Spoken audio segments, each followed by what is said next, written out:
Hey you guys, check this out. I want to show you a couple upgrades I recently did to these units. This is a BBMPulser 4. This unit is currently getting built. It's missing a knob, missing some LEDs here, and also I have not put any screws on this case, so I can open it up and show you inside of it and show you why this upgraded model is stronger and what makes it stronger. So stick around, let's take a look.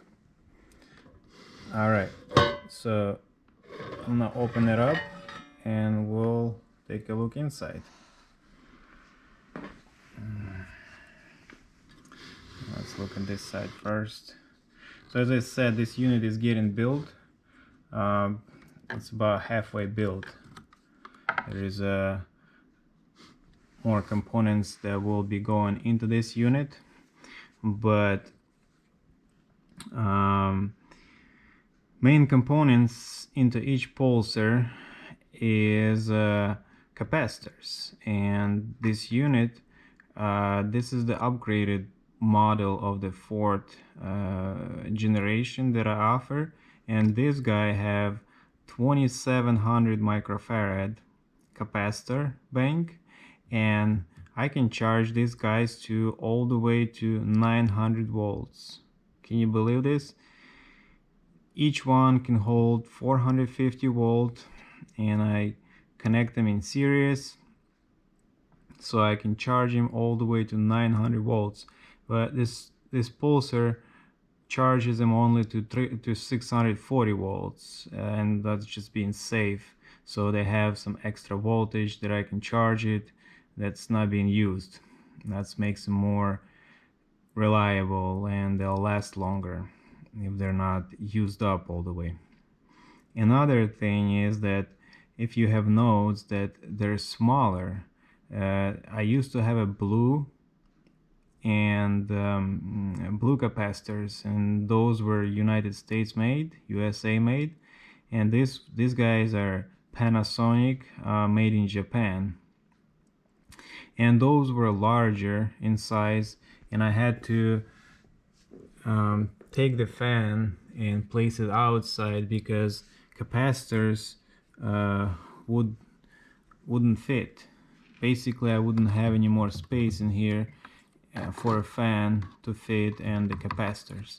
But with these guys, they are about, I'd say about inch smaller, shorter, and I can fit them in here, and they work out very well. So 2700 microfarad capacitor bank.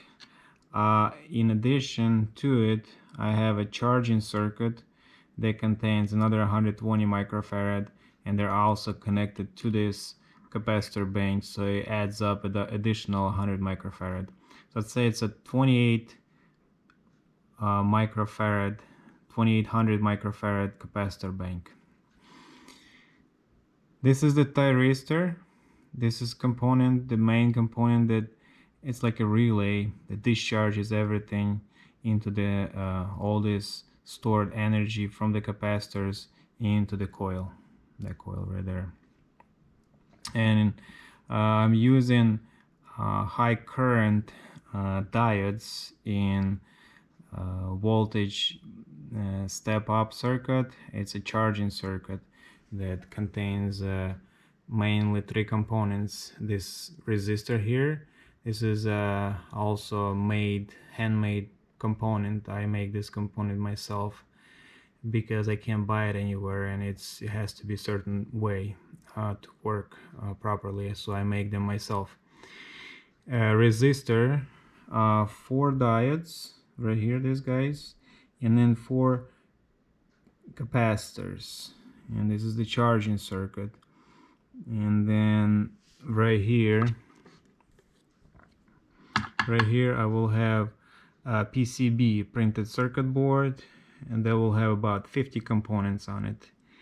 And later I will connect all of those components to the charging circuit and to the capacitors and to the coil wires right here, and we'll get it all working. Will be working unit. So that's a upgrade number one. And one more thing is that I have installed a digital display here, probably visible a little bit. This will be displaying south, letter S, indicating south pole whenever unit is operating. And this is the newer coil. This coil is the strongest one because I have placed internally coil 1 millimeter away from the surface of this surface right here. So that's the upgrade to this unit. I will be testing it later, and I will be making a video performing test showing its power output and how much it performs. So thank you guys for watching. Now you have seen a BBMPulser inside, and so if you like the video, give it a thumbs like, subscribe, some more videos coming, and stay tuned.